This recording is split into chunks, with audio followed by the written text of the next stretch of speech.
മോനങ്ങനെ ഒരു മാസത്തെ സ്കൂൾ വെക്കേഷന് നാട്ടിലേക്ക് പോവാണ് കേട്ടോ. കുറേ പേര് കമൻറ്റ് ബോക്സിൽ ചോദിച്ചത് ഞാൻ കണ്ടിരുന്നു, മോൻ നാട്ടിൽ സെറ്റിൽഡ് ആയോ എന്ന് കേട്ടോ. മോൻ നാട്ടിൽ സെറ്റിൽ ആയിട്ടില്ല. ഇവിടെ ഇപ്പോൾ സ്കൂൾ വെക്കേഷനാണ്.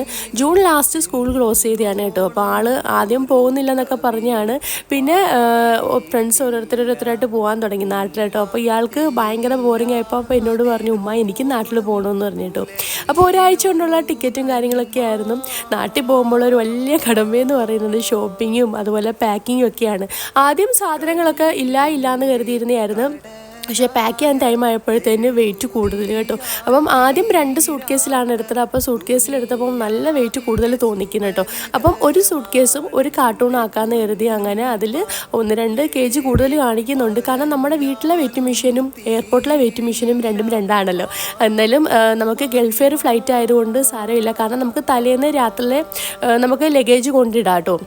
അപ്പോൾ ആ ഒരു സമാധാനം ഉള്ളത് കൊണ്ട് ഇപ്പോൾ ഇൻ കേസ് നമ്മൾ അവിടെ ചെന്നിട്ട് അവർ കൂടുതലാണ് അഴിക്കണമെന്ന് പറഞ്ഞാൽ 2 കവർ കയ്യിൽ എക്സ്ട്രാ വെച്ചിരുന്നു കേട്ടോ. അപ്പോൾ നമുക്കതിലേക്ക് മാറ്റാനുള്ള ഇതിലായിരുന്നു ഇരുന്നത്. അങ്ങനെ പെട്ടിയെല്ലാം പാക്ക് ചെയ്ത് അങ്ങനെ നമ്മൾ നൈറ്റ് എയർപോർട്ടിലേക്ക് പോവാണ് കേട്ടോ.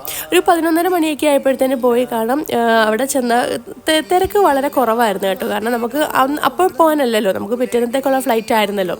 അങ്ങനെ അവിടെ ചെന്ന് ലഗേജൊക്കെ നോക്കി എയർപോർട്ടിലേക്ക് ചെന്നപ്പോഴത്തേന് അമാനുവിന് ഭയങ്കര ടെൻഷൻ തുടങ്ങി കേട്ടോ. കാരണം ലഗേജ് കൊണ്ടിടാൻ പോയപ്പോൾ തന്നെ ആളിന് ടെൻഷൻ. കാരണം എപ്പോൾ പോയാലും ഞങ്ങൾ ഒരുമിച്ചാണ് പോകുന്നത്. അപ്പോൾ ആദ്യമായിട്ടാണ് ആൾ ഒറ്റയ്ക്ക് പോകുന്നത് കേട്ടോ. അപ്പോൾ ടൈം ആയപ്പോഴത്തേന് എന്നോട് ചോദിച്ചു, ഞാൻ പോകണോ വേണ്ടയോ എന്നുള്ളതൊക്കെ ഭയങ്കര ചോദ്യങ്ങളായിരുന്നു കേട്ടോ. അത് കേട്ടപ്പോഴത്തേന് എനിക്കും ഭയങ്കര സങ്കടമായി. ഞമ്മൾ സാരമില്ല, കാരണം എൻ്റെ ബ്രദർ നാട്ടിൽ ഓൾറെഡി ഇവനെ വിളിച്ചുകൊണ്ടിരിക്കുകയാണ്, വാ നമുക്ക് കറങ്ങാൻ പോകാമെന്നൊക്കെ കേട്ടോ. അപ്പം ആ ഒരു ഹാപ്പിയുണ്ട്. അങ്ങനെ നമ്മൾ ലഗേജൊക്കെ ഇട്ടപ്പം ഒരു 4 കിലോ കൂടുതലായിരുന്നു കേട്ടോ. അപ്പോൾ അവർ പറഞ്ഞു കുഴപ്പമില്ല എന്ന് പറഞ്ഞു. ആളൊറ്റയ്ക്കാണോ ട്രാവൽ ചെയ്യുന്നതൊക്കെ ചോദിച്ചു. നല്ലൊരു മനുഷ്യനായിരുന്നു കേട്ടോ. അങ്ങനെ ലഗേജൊക്കെ ഇട്ട് അതിനുശേഷം നമ്മൾ പിറ്റേന്ന്, അതായത് മൺഡേ നമുക്കൊരു 6:30 മണിയായപ്പോഴാണ് നമ്മൾ വീട്ടിൽ നിന്ന് ഇറങ്ങിയത് കേട്ടോ. 9:15 ഫ്ലൈറ്റ്. നമ്മളങ്ങനെ അവിടെ ചെന്നപ്പോൾ ഒരു 7 മണിയായി.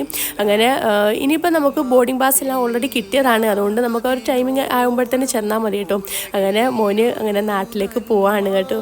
അപ്പം സമയമായപ്പോൾ സത്യം പറഞ്ഞാൽ എനിക്കും ക്ഷമിക്കും എല്ലാം നമ്മുടെ ആ ഒരു കൂടുള്ളപ്പോൾ നമ്മൾ വഴക്കും ബഹളവും ഒക്കെ ആണല്ലോ. അപ്പം പോകാൻ ഇപ്പോൾ ഒരു ഭയങ്കര മിസ്സിങ് ആയിരുന്നു കേട്ടോ ആൾ പോയപ്പം.